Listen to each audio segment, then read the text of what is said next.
अगर सच में 3 महीने में स्पोर्ट्स में लौट सकते होते तो जो एलाइट एथलीट जिनका एसीएल रिकंस्ट्रक्शन हुआ है, राफेल नडाल का एसीएल रिकंस्ट्रक्शन हुआ, अभी देखिए ऋषभ पंत का एसीएल रिकंस्ट्रक्शन हुआ, 8 से 9 महीने हो गए, he is still not back in the team. Team India उसका वेट कर रही है। अगर फाइबर टेप लगा करके वो जल्दी स्पोर्ट्स में आ सकता होता तो वो अब तक आ गया होता। तो ये सब मार्केटिंग स्ट्रेटजीज पे मत जाइए।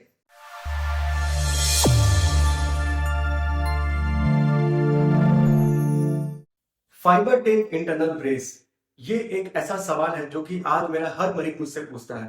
ये इतना ज्यादा वायरल हो गया है यूट्यूब पे, गूगल पे, फेसबुक पे, कि हर मरीज का ये सवाल होता है कि डॉक्टर साहब क्या आप फाइबर टेप वाली सर्जरी करेंगे या आप नॉर्मल वाली सर्जरी करेंगे। तो आज का जो मेरा वीडियो है वो actually fibre tape internal bracing exactly है क्या, उसके नफा नुकसान क्या है, वो एक्चुअली में इसका साइंटिफिक इवेल्युएशन क्या है, उसकी वास्तविकता क्या है, ये बताने के लिए मैंने एक वीडियो बनाया है। नमस्कार दोस्तों, मैं हूं डॉक्टर नीरज श्रीवास्तव। मैं एक आर्थ्रोस्कोपी और स्पोर्ट्स इंजरी सर्जन हूं। मैं स्कोपी क्लिनिक वाराणसी में प्रैक्टिस करता हूं। तो मेरे पास ये बहुत ही ज्यादा क्वेरीज, हमारा ऑलमोस्ट हर पेशेंट हमसे ये पूछता है कि डॉक्टर साहब आप किस तरीके की सर्जरी करेंगे, क्या आप फाइबर टेप लगाएंगे, क्या आप इंटरनल ब्रेसिंग करेंगे। तो मैं सबको समझा रहा हूँ कि एग्जैक्टली सर्जरी क्या है, बट मुझे लगा कि मुझे एक वीडियो इस पर बनाना चाहिए जिसमें कि मैं एक डिटेल्ड साइंटिफिक इवेल्युएशन करके बताऊं कि एक्चुअल में फाइबर टेप इंटरनल ब्रेस क्या है, क्या आपको इसकी जरूरत पड़ेगी, क्या इससे आपको सच में फायदा हो रहा है या इससे आपको नुकसान हो रहा है। तो सबसे पहले हम ये बताएंगे कि फाइबर टेप इंटरनल ब्रेसिंग है क्या। देखिए, फाइबर टेप क्या है। ये फाइबर मेटेरियल का बना हुआ एक धागा है, एक मोटा सा धागा है जो कि बहुत ही स्ट्रॉन्ग धागा होता है। तो हम लोग करते क्या है कि अगर हम आपका जो ग्राफ्ट हम बना रहे हैं एसीएल का, उसके साथ में हमने इसको भी लगा दिया और इसको बोल दिया इंटरनल ब्रेस, क्योंकि आपके घुटने के अंदर ये आपके ग्राफ्ट को ब्रेस करके रख रहा है, मतलब उसके ऊपर स्ट्रेस पड़ने से रोकेगा, उसको टूटने से बचाएगा। तो ये हो गया फाइबर टेप इंटरनल ब्रेसिंग। तो जैसे ग्राफ्ट को फिक्स कर रहे हैं वैसे हम लोग एक फाइबर टेप को भी फिक्स कर दिए हैं। तो ये होता है फाइबर टेप। ये कोई विशेष टेक्निक नहीं है, इसमें बस एक फाइबर टेप को आपके ग्राफ्ट के साथ में लगा करके फिक्स कर दिया जा रहा है। तो आपके जो गलतफहमियां जो पैदा होती है इसकी वजह से कि अगर फाइबर टेप लग गया तो आपके ग्राफ पे कोई प्रेशर नहीं पड़ेगा, ये टूटेगा नहीं, ये आप जल्दी स्पोर्ट्स में लौट सकते हैं, तो ये सब चीजें बोली जा रही हैं। तो एक्चुअल में फाइबर टेप के बताने से पहले मैं ये बताना चाहूंगा कि जो आपका हम सर्जरी कर रहे हैं सेल, उसमें रिहैब फास्ट कैसे होगा, उसकी स्ट्रेंथ किन किन फैक्टर से डिसाइड होती है। तो अगर दोस्तों अगर आप खुद भी गूगल करेंगे तो आप ये देखेंगे कि जो हम एक क्वाड्रुपल हैमस्ट्रिंग ग्राफ्ट, जो कि सबसे कॉमनली हम लोग यूज कर रहे हैं वर्ल्ड ओवर, ऑलमोस्ट सारे सर्जन आजकल क्वाड्रुपल हैमस्ट्रिंग सेमी टेंडनोसिस ग्राफ्ट ही यूज कर रहे हैं। तो अगर आपका ग्राफ्ट क्वाड्रुपल हैमस्ट्रिंग का है और मिनिमम 9 मिलीमीटर डायमीटर, जो कि हम एक नॉर्मल एडल्ट में एक्सपेक्ट करते हैं और बनाते हैं मोस्ट ऑफ द केसेस में, अगर ये इतना मोटा आपने ग्राफ्ट लगाया है हैमस्ट्रिंग का, तो इसकी जो स्ट्रेंथ होती है, जो इसकी ताकत होती है, जो इसकी लोड को सहने की स्ट्रेंथ होती है, इसके पे ये टूट जाएगा, वो आपके ओरिजिनल एसीएल जो गॉड मेड एसीएल था उससे 4 टाइम्स होती है। मतलब क्या हुआ कि जितना स्ट्रेंथ आपको एसीएल तोड़ने में लगा, उसका 4 गुना ज्यादा स्ट्रेंथ आपको अपने इस क्वाड्रुपल सेमी टेंडिनोसिस ग्राफ्ट को तोड़ने में लगेगा, जो हैमस्ट्रिंग ग्राफ्ट है। तो सबसे पहले क्वेश्चन ये उठता है कि जो चीज इतनी स्ट्रांग है ऑलरेडी, क्या उसको प्रोटेक्शन की जरूरत है।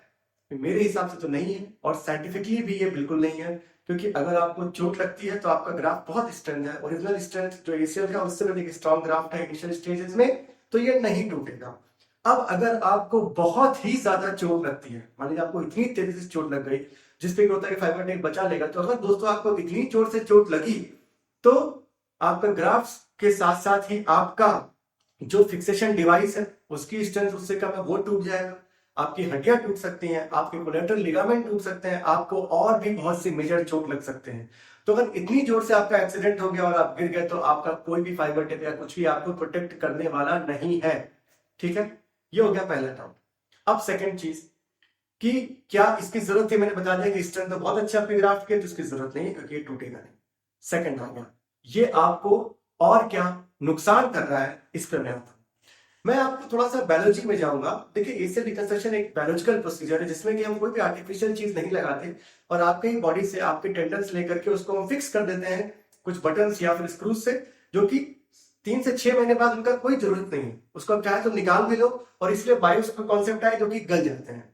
मतलब क्या हुआ कि जो आपका ग्राफ्ट था आपकी बॉडी में समाहित होकर के लिगामेंट बन गया। तो ग्राफ्ट से लिगामेंट बनने के प्रोसेस को बोलते हैं लिगामेंटाइजेशन। लिगामेंट को बनने को लिगामेंटाइजेशन बोलते हैं। अब लिगामेंटाइजेशन के लिए जरूरी क्या है? लिगामेंटाइजेशन के लिए जरूरी यह है कि आपके ग्राफ्ट पे स्ट्रेस पड़े, आपके ग्राफ्ट पे खिंचाव पड़े, तनाव पड़े, फोर्स पड़े। अगर वो तनाव, फोर्स, खिंचाव नहीं पड़ते हैं तो आपका ग्राफ्ट जो है वो लिगामेंट में नहीं बदलेगा और हमेशा ग्राफ्ट ही रहेगा। तो अब जो फाइबर टेप आपके ग्राफ्ट के बगल में सट गया है, जो आपके साथ में है, वो उस पर स्ट्रेस नहीं पड़ने दे रहा है। सारे खिंचाव, सारे तनाव, सारी चोट की जो माइन्यूट ट्रॉमा है, जो भी खिंचाव होती है, उसको वो खुद ले ले रहा है, जिससे कि आपके ग्राफ्ट पे स्ट्रेस ही नहीं पड़ेगा। तो वो लिगामेंटाइजेशन प्रोसेस एक्चुअली डिलेड हो गई। तो लॉन्ग टर्म में ये आपको हार्म करने वाला है, कोई फायदा नहीं हो, हार्म करने वाला है आपको, क्योंकि आपके लिगामेंटाइजेशन प्रोसेस को ये हैम्पर करने वाला है। अब मैं तीसरी चीज पे आता हूं। जो भी चीजें आपको बताई जाती हैं कि आप अगर फाइबर टेक में ब्रेस करा लिए तो आप 1 महीने में दौड़ेंगे, आपका घुटना जल्दी मुड़ जाएगा, आप 3 महीने में खेलने लग जाएंगे, तो दोस्तों मैं आपको एक चीज बताता हूं कि जो भी कुछ आपकी फास्ट रिकवरी जो आपकी होती है ना, ये आपके गुड रिहैब पे डिपेंड करती है। ये किसी भी फाइबर टेप या फिर किसी स्क्रू सर्जरी में किया है कि बटन की सर्जरी किया है, उस पर नहीं निर्भर करती। ये आपका फिजियोथेरेपी कितना अच्छा हो रहा है, आपने पेन टॉलरेंस को बढ़ा करके कितने अच्छे से एक्सरसाइजेस की है, उस पर डिपेंड करता है। आप हमारी वीडियोस में भी देखे होंगे, हमारे बहुत से पेशेंट है जो कि 10 दिन बाद टाका निकाल करके अपनी ड्यूटी में चले गए, जो कि फोर्स की ड्यूटी कर रहे हैं 10 दिनों बाद। तो उनमें हमने फाइबर टेप मंडेला ब्रेस कभी नहीं लगाया, हमने उनका रिहैब अच्छे से किया। उन्होंने क्या किया कि डे ऑफ सर्जरी से ही अपने पैर की एक्सरसाइजेस चालू कर दी, दर्द को सहते हुए एक्सरसाइज चालू कर दी, अपने पैर को पहले दिन से ही मोड़ना चालू कर दिया। क्योंकि हम स्कोपी क्लिनिक में कभी भी ब्रेस नहीं देते, because we are very sure about our strength and fixation in isolated ACL tears. तो हमारे किसी भी नी में स्टिफनेस भी नहीं आई। तो अगर आपकी नी में स्टिफनेस नहीं आई, आपने समय पर अपने एक्सरसाइजेस की, तो आपकी रिकवरी बहुत ही फास्ट होगी। इसका किसी भी फिक्सेशन मेथड या किसी भी डिवाइस से कुछ भी लेना देना नहीं है दोस्तों, ठीक है। और सुनिए, जो चौथी चीज आपसे बोली जाती है कि आप जल्दी स्पोर्ट्स में लौट जाएंगे। देखिए ऐसा होता है कि मेरे भी पेशेंट जो होते हैं वो 20 दिनों में चलने लगे, कुछ कहते हैं कि सर हम 1 महीने में इतने फिट हो गए कि हमको लगता है हम दौड़ सकते हैं। बट हम उनको बोलते हैं कि आप 6 महीने तक खेलिए मत, दौड़िए मत। क्यों बोलते हैं? हम इसलिए बोलते हैं क्योंकि उसके पहले जो भी आपका जो फिक्सेशन डिवाइस, जो आपके छोटे छोटे बटन या फिर स्क्रूज लगे हैं, वही पूरा फोर्स ले रहे हैं और उनमें इतनी ताकत नहीं होती है कि आपके पूरे स्पोर्ट्स के फोर्स को वो झेल पाए। जब तक आपका ग्राफ्ट लिगामेंटाइजेशन प्रोसेस पूरा करके लिगामेंट नहीं बन जाता, हम आपको मना करते हैं स्पोर्ट्स में लौटने को। तो अगर आप उसके पहले स्पोर्ट्स में लौट गए एक स्यूडो कॉन्फिडेंस में कि आपका फाइबर टेप आपकी चोट को बचा लेगा, तो दोस्तों you will damage your ligament. आपको रिवीजन की जरूरत पड़ेगी बहुत ही ज्यादा केसेस में। और एक्चुअली मैं बहुत से फाइबर टेप्स को रिवाइज कर रहा हूं, बिकॉज पेशेंट के दिमाग में गलत कॉन्फिडेंस भर गया है कि हम तो 3 महीने में स्पोर्ट्स पे लौट सकते हैं। जी नहीं। देखिए, world over senior most surgeons जो इतने सालों से करते आ रहे हैं, जो कि लिटरेचर फॉलो करता है, जो कि लिटरेचर टेक्स्ट बुक में और रिसर्चेस में देखा गया है, उसको ही फॉलो करना है, रिस्क नहीं करना है। ये लाइफ में एक ही सर्जरी और इसी को ध्यान में रखना है। अगर आप उसके पहले खेलने गए तो हो सकता है आप अपने ग्राफ को तोड़ लें। जो टाइम 6 महीने का आपको टाइम टेस्टेड और बुक्स में लिखा हुआ है, जो बड़े बड़े सर्जन वर्ल्ड ओवर बता रहे हैं, वो गलत नहीं है। अगर सच में 3 महीने में स्पोर्ट्स में लौट सकते होते, तो जो एलाइट एथलीट जिनका एसीएल रिकंस्ट्रक्शन हुआ है, राफेल नडाल का एसीएल रिकंस्ट्रक्शन हुआ, अभी देखिए ऋषभ पंत का एसीएल रिकंस्ट्रक्शन हुआ, 8 से 9 महीने हो गए, he is still not back in the team. Team India उसका वेट कर रही है। अगर फाइबर टेप लगा करके वो जल्दी स्पोर्ट्स में आ सकता होता तो वो अब तक आ गया होता। तो ये सब मार्केटिंग स्ट्रेटजीज पे मत जाइए और अपना ध्यान रखिए, जो कि टाइम टेस्टेड प्रोसीजर्स है उसी पर चलिए। समय से पहले अगर आपने एसीएल को आपने स्ट्रेस दे दिया तो वो टूट जाएगा। आपको रिवीजन एसीएल करना पड़ेगा, 1.5 से 2 साल के लिए स्पोर्ट्स से बाहर चले जाएंगे। मार्केटिंग स्ट्रेटजीज पे बिल्कुल मत चाहिए। अगर ऐसा होता तो एलाइट एथलीट्स भी यही काम करते और 3 महीने में स्पोर्ट्स में लौट चुके होते।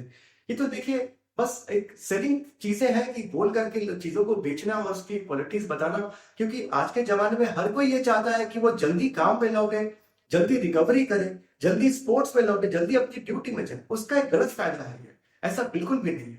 देखिए ऐसा है ना कि जो बैलोजी होती है, जैसे टाका भरने में अगर 10-15 दिन लगने हैं तो वो लगने ही लगने हैं। एसीएल अगर प्रॉपर लिगामेंटाइजेशन में 6 महीने लगने हैं तो लगने ही लगने हैं। ये बैलोजी है, इसको आप एक्सेलरेट नहीं कर सकते किसी भी आर्टिफिशियल चीज से। इनफैक्ट आर्टिफिशियल चीज जाने में एक्यूट पोस्ट ऑप में भी स्टिफनेस और इन्फेक्शन का भी बहुत ज्यादा खर्चा वो खतरा होता है। तो वो चीज भी एक बहुत बड़ा फैक्टर है कि अगर आपका इन्फेक्शन भी हो सकता है, आपकी स्टिफनेस भी ज्यादा हो सकती है, बिकॉज एक एक आर्टिफिशियल चीज आपके घुटने के अंदर है जो कि हमेशा रहेगी, वो गलेगी भी नहीं, खत्म भी नहीं होगी, सिर्फ वो आपको ट्रबल करने वाली है। तो दोस्तों, this is the actual dissection and actual scientific जो एक डेटा है और जो एक्चुअल सच्चाई है फाइबर टेप की, वो यही है। तो प्लीज इस चीज से बच कर रहें और जो एक नेचुरल, जो एक टाइम टेस्टेड तरीका है सर्जरी कराने का, वही कराएं।